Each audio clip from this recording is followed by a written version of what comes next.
Hey, David Brewster here with a new episode of Soloing Secrets, and this is Angus Young, definitely a legendary pioneer of hard rock and heavy metal. And before anybody jumps in the comments section here, I realize ACDC is technically hard rock. I mean, heck, the band refers to their music as rock and roll. But definitely, back in the 70s, ACDC was known as a heavy metal band, and definitely Angus and Malcolm Young influenced an entire generation of hard rock and metal guitarists. A lot of those players, formed bands and became the new wave of British heavy metal, in the late 70s and early 80s.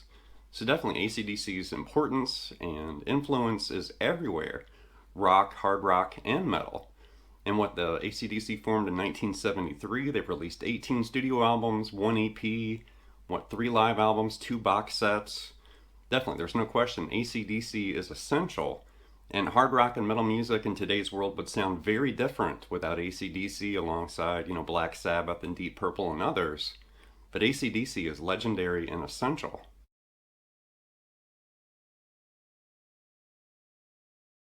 But just like we've done in other episodes in the Soloing Secrets series, when you're scoping out a certain player or band, it's always a good idea to check out their influences, which will reveal certain things that pop up in their music, certain licks and playing habits and ideas. And with Angus, you definitely have a good mix of blues and early rock legends. People like Freddie King, Eric Clapton, Jimi Hendrix, and people like that.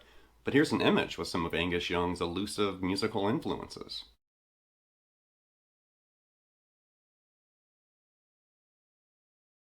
Now, as far as Angus Young's actual soloing secrets, the things he typically likes to do when he picks up a guitar and plays a lick or a fill or a solo, and there's a lot. But definitely when you compare his music and ideas to other guitarists that I've featured in the Soloing Secrets series, Jimmy Page, Ritchie Blackmore, Michael Schenker, Uli John Roth, Ace Frehley, Tony Iommi. Angus is another essential piece of that picture. And, some of those players definitely have more of a classical kind of influence. Other players have kind of a mix of like blues and classical.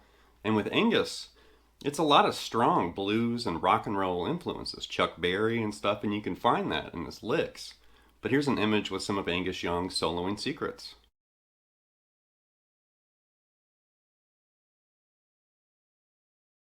And as far as ACDC's connection with horror films, since this is Metal Month during the month of October, and I've been connecting metal and hard rock with horror films and books and video games, and ACDC definitely has a legacy here. 2 Final Destination movies, music that pops up in Ash vs. Evil Dead and The Walking Dead, TV series. But definitely most people point to Maximum Overdrive, which unfortunately is a stinker of a movie. And I love Stephen King, but I think Stephen King would even admit, that's kind of a bad film. But the soundtrack, it's all ACDC, and that's really the saving grace of that kind of horrible Maximum Overdrive film.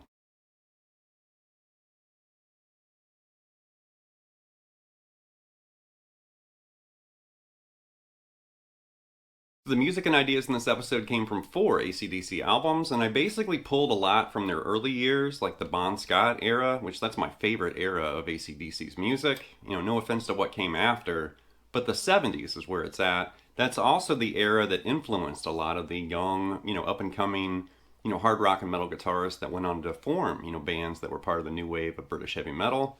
But then I also, pulled a song from the Who Made Who, Maximum Overdrive soundtrack. So just a heads up, but here we go.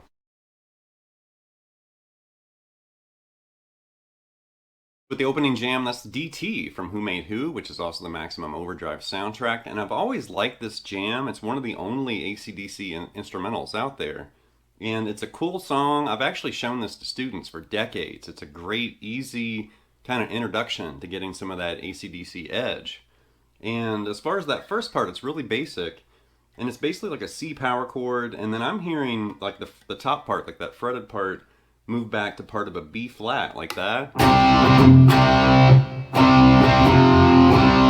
I don't really think they're moving the whole chord. You know, I think it's just that top part. And then right there, it's like part of C, like C minor 7. And then like a C7 sus2 implied. So it's really just that 3rd and 4th fret, and then a double stop there on the 3rd with vibrato. And then the C, A, F, kind of single note riff, and then do it again.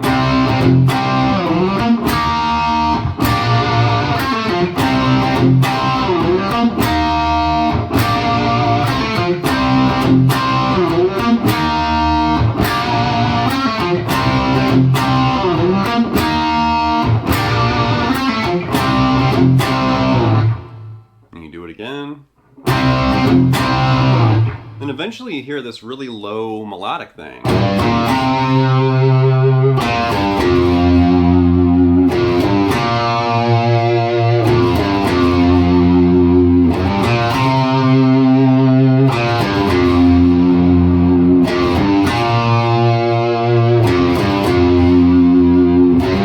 So really basic right there. Just think, you know, like you could think of that related to C minor pentatonic right there.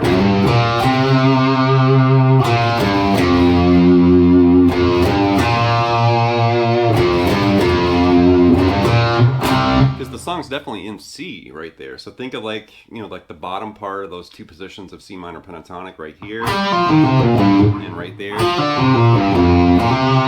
So you're playing with that.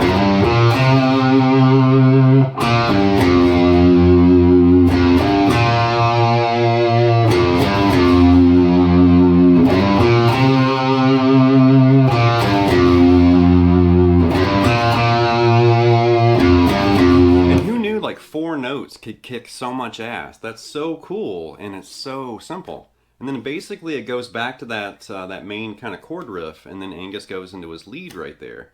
So he's basically playing out a C minor pentatonic to start with, and does a unison bend right there. And then he starts doing, and he just grabs that B flat and C and then slides it off. And then totally a blues lick right here. Think think Freddie King, Albert King. So he grabs that F and bends it up, a smear bend on that E flat, and then he grabs that F and bends the crap out of it. Then he grabs the C and bends that up a step and a half, and then totally think of Albert King right there. And then he starts doing,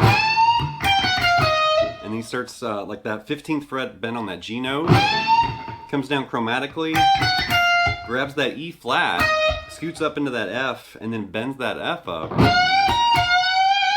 And he kind of does that pinky, you know, catch right there on that B flat. Kind of a signature, you know, move there from Angus Young. Definitely a cool, interesting, short solo, and it's taking place over that riff. But like I said, that's kind of a simple, you know, solo, kind of short, but it is kind of serving up, you know, some Angus Young isms, unison bending, blues licks kind of disguised, you know, in hard rock music, and just that intense feel. And I think that's a big draw for Angus Young's soloing style, is that really intense, you know, feel, and there's just this energy. It's like he's punching you one note at a time. Okay, next up's a lick from the song Night Prowler. This is from Highway to Hell. And this is actually tuned down a half step, but I didn't tune down for this. So we're just going to physically move it, you know, a half step lower. And this is the only example that's tuned like that. So I didn't want to tune one example, you know, down a half step. But the main thing I'm showing here is just that intensity, that feel that Angus has. And that's a big draw as far as, you know, people really paying attention and listening to his music. So this is really simple, but it's the intensity. It's grabbing a note and really just squeezing everything you can out of it like this.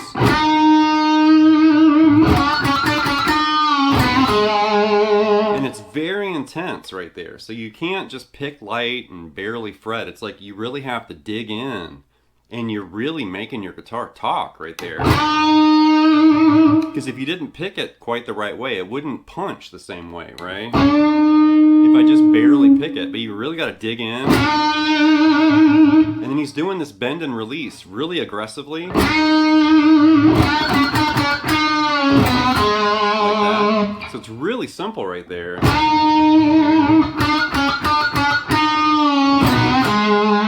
But give it all you got, like really dig in and pick hard, fret hard, and just really give it hell.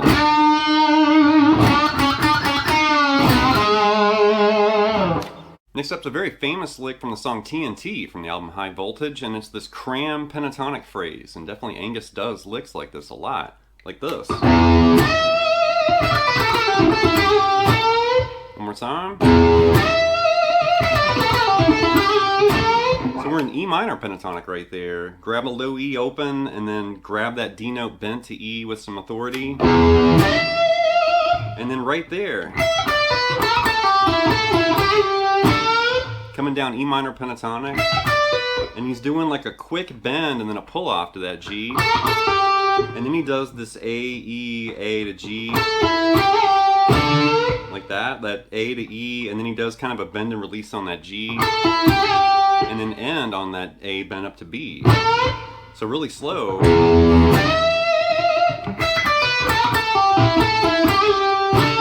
And then the way it's all crammed in there is just signature Angus Young. And once again, it's really intense. It's all about the way you pick and fret those notes. Here's another cram pentatonic lick from Angus, and this is from the song Live Wire from High Voltage, and it's something like this.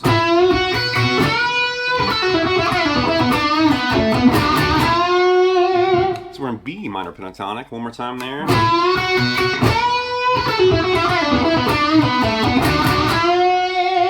So he's basically doing this really stock, pentatonic bending lick, but he's spelling it out kind of slowly. And then he grabs that A note up to B. And then here's the cram part.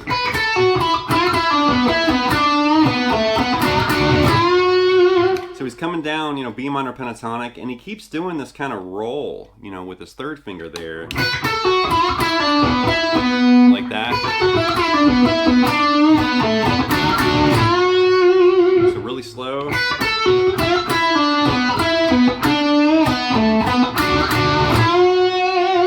Definitely seems really fond of doing that kind of finger roll to catch, on the same fret but on two different strings. That kind of stuff. One more time here.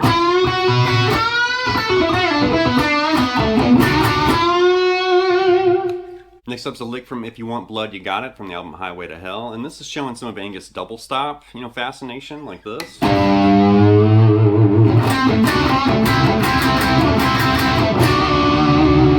Time.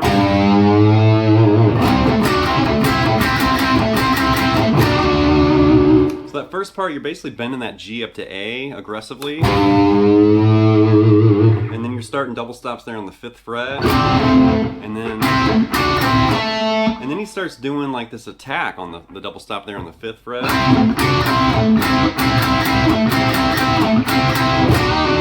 Like that, so he starts doing like 3, right? And he ends with a double stop bend there on the 7th fret, on the G and the B string.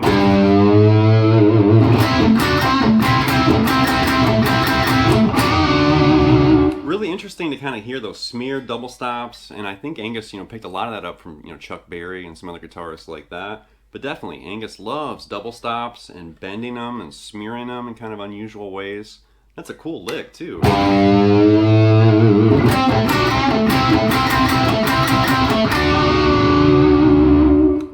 Next up's a lick from the song Sin City. This is from the album Powerage. That's definitely a great overlooked ACDC album. I think that was actually Eddie Van Halen's favorite ACDC record. And this is actually showing some of Angus's fascination with using open strings, and there's lots of examples of this. Think of Who Made Who, the song, obviously Thunderstruck, and many other songs. But this open string lick from Sin City's like this.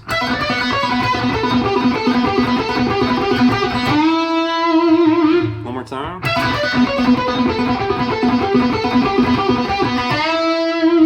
So we're basically cruising down and bouncing off that B string, right? So really slow, we're doing... So there's like extra picking going on in there too, because you're pulling off, you know, the open B and also picking that open B.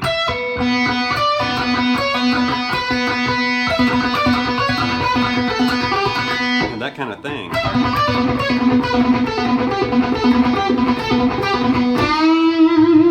So you're basically moving between, you know, that E and that D note, picking up that C sharp to B, and then that A to G. And I'm basically just using that same fingering all the way down. You could actually play that a couple different ways. You could stretch your fingers out if you wanted to. But I'm just kind of using those same two fingers on the way down like that.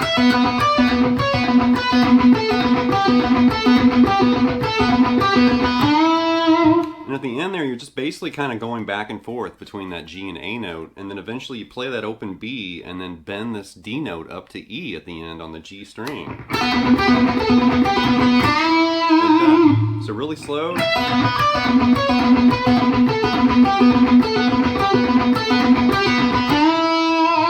all the way through it.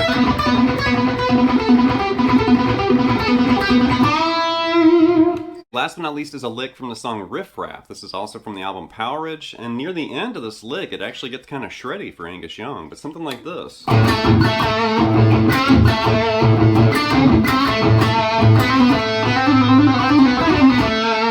more time.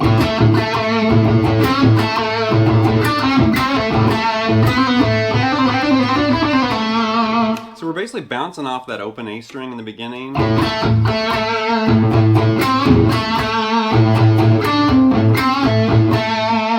you're really just kind of playing, you know, between that, you're actually doing the 5th and 7th fret there and that G and A note. You're also picking up and grabbing, you know, C and D there on the G string. Like that. Doing that kind of smear bend on that C note. And then you're doing this, you know, D to C on the G. Like that. And then right after you do that, that's where you hear that B, C, B, A. And then that's where you hear this B, C, and D, and he's kind of going up and down. So he does that 3 times in a row. And then right there, reach up and grab that E note on the B string, come back down the G, and then end on that A. So it's, you know, for Angus Young, that's pretty busy. You know, cool little lick.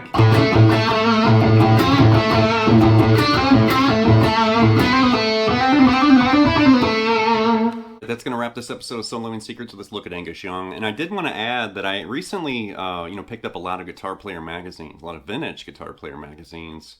And this was an issue that I always wanted to read, you know, the Angus Young cover story from '84. And I never had a copy of this until just recently. And I devoured this. I read the entire interview before I put this, you know, episode together. And it was really insightful to hear Angus talk about, you know, what was going on in ACDC's music in 1984. And it was really interesting. He was giving, you know, some kind of songwriting and studio kind of secrets behind the scenes. He admitted that he didn't really work anything out. They would just kind of rehearse songs till they had something, then they would go in the studio and cut it. And his solos and stuff were primarily all improvised. You know, he had some basic idea of what he might want to do, but he would literally just go in the studio and wing it. He admitted he didn't really know much about theory. You know, he picked up a lot of licks and ideas, you know, from other guitarists and played, you know, primarily by ear and by feel. So really interesting to go back and read some of these classic interviews. And they were sharing so much, you know, and a modern interview with Angus Young, I have a feeling, would be very different than this classic interview. Because, you know, when time passes and memory kind of fades, you know, some of those important little tidbits and stuff might be lost. But if you go back and read some of these classic interviews with players like Angus Young or really anybody, you can find all kinds of little secret nuggets and lost information that you can definitely pick up in these old magazines. So anyway, leave some feedback and comments. Please subscribe to Nail Lessons, and I'll be back before you know with more content and material. Thank you.